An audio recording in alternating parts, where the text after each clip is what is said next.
The emergence of a young generation speaking Sheng and facing the police as they chant anti-Ruto songs. And when they are tired, they get to Java to re-energize and then go back to the streets with just one agenda, that they have a common enemy, a government that has refused to listen to them, has shocked the nation.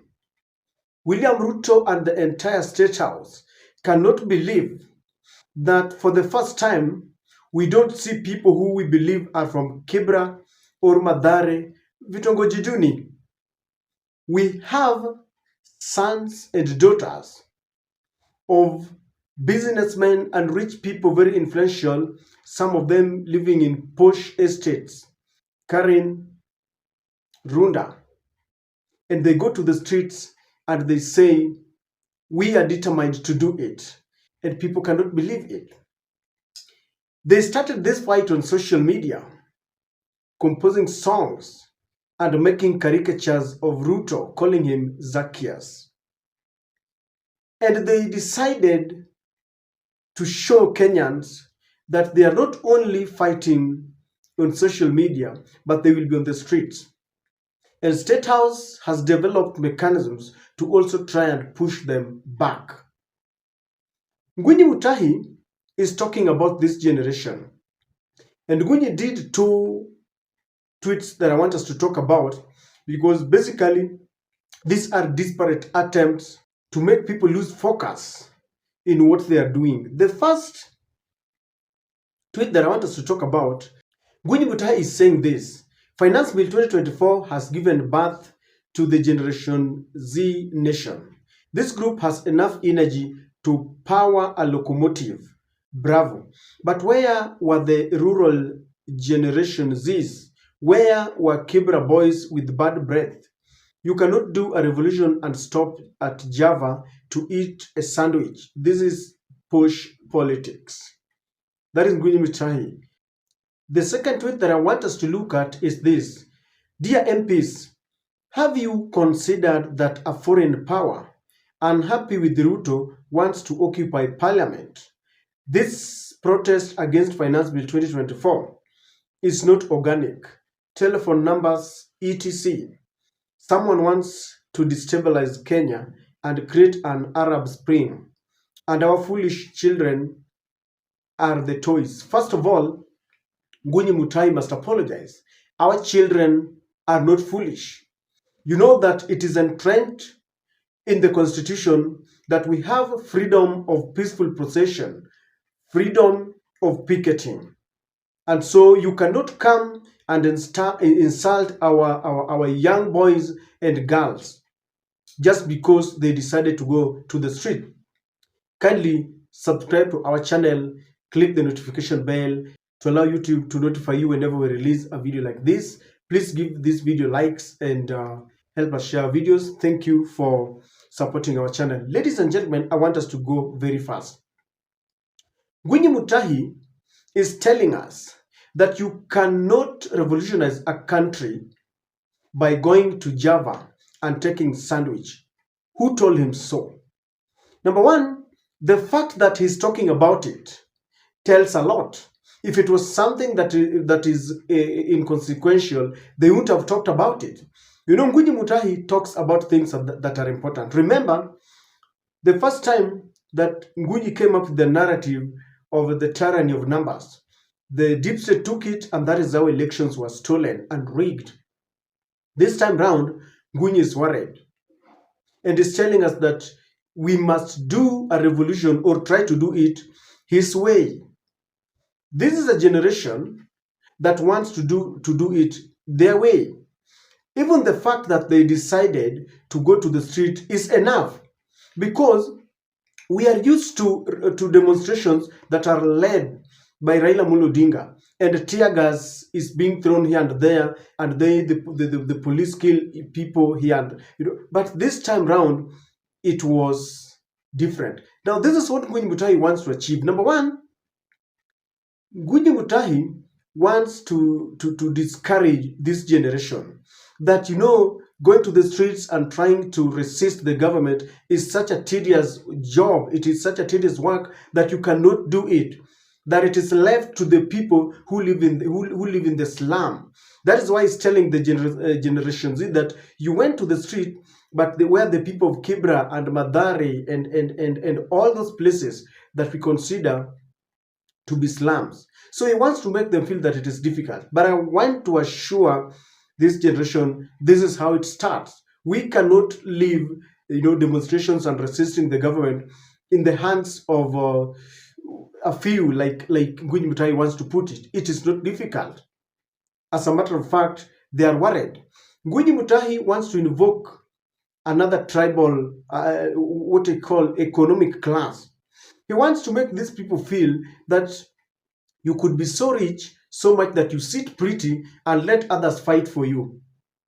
That you cannot go there and take selfie and resist the government. We had young lawyers there. I remember one lawyer was telling the police, when the police was telling them, can you disperse? It was funny that he's asking the police, on what grounds should I disperse? Just tell me, in accordance to the constitution, how? On what grounds do I disperse? Do I move away from here?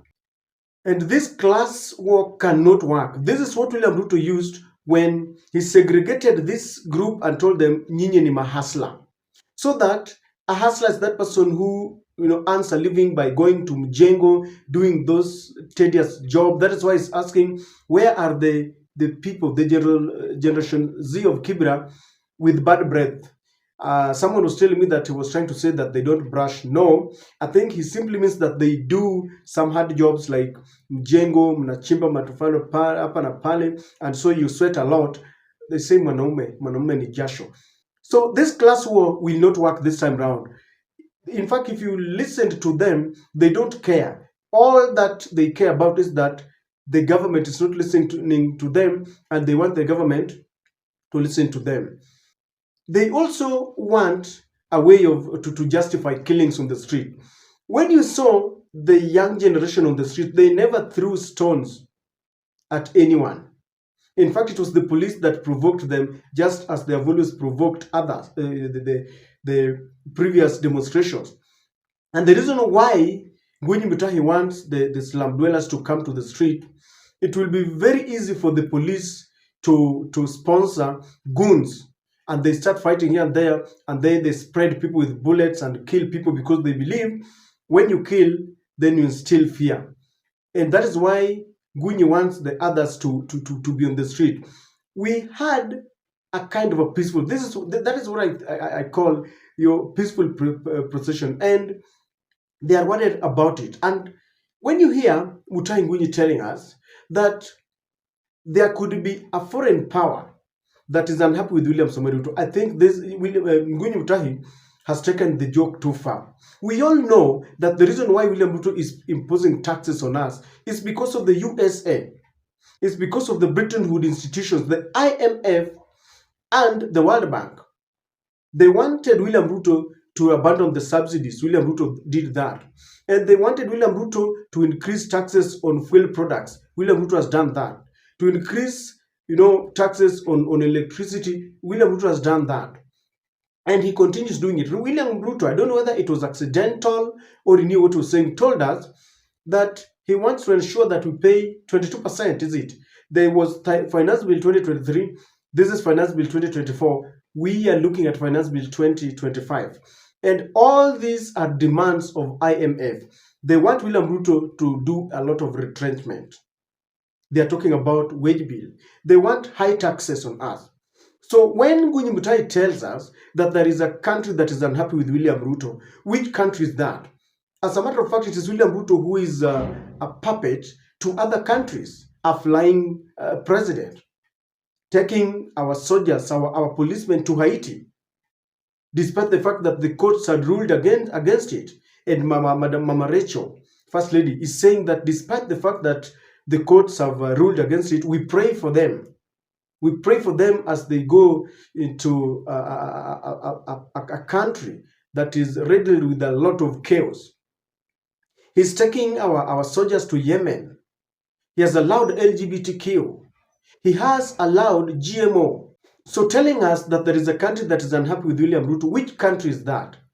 You know, it must not try to shift our attention to believe that this is a war of foreigners. Kenyans are tired. Is Nyunyi Mutai telling us that Kenyans don't feel the pain of these taxes?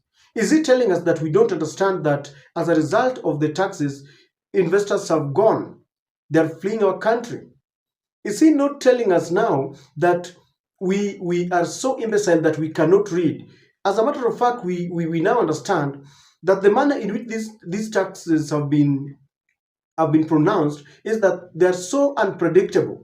I was just learning the other day that there's a way that investors must always predict, the manner in which economy is running and these taxes, so that they decide whether to invest in your country or not.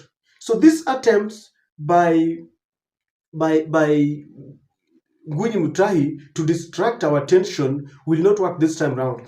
The moment you start telling us that there could be a country that is unhappy with William Ruto and therefore they want to destabilize the government and maybe take us to Arab Spring, what is simply telling us that the opposition, who is leaders who are championing the call to resist this budget, are working for a certain nation. It is like we do not see the bad side of the budget and the finance bill, and now they want to accuse the opposition of working with other governments to destabilize William Ruto's regime. That is what they said when Raila took people to the street, and William Ruto wrote a letter to the envoys, to the international community and ambassadors, that this is a government that was legally elected, and Raila now wants to destabilize it. The script is the same. The actors are different. This time it is Nyunyi Mutahi. Kenyans will not accept. This generation has got the full support of Kenyans. And if bringing a revolution will mean going to the streets, taking selfies, and going to Java to take some sandwich, please do it. And I remember they were telling Raila, usikuje. And Raila should not. Raila should resist any attempt of going to the streets. We have a government with bad policies, and the bad policies are affecting the slum dwellers and those who live in those posh estates. And Nyunyi's post has backfired, because when you read the comments, people are telling him, get out of here, get lost.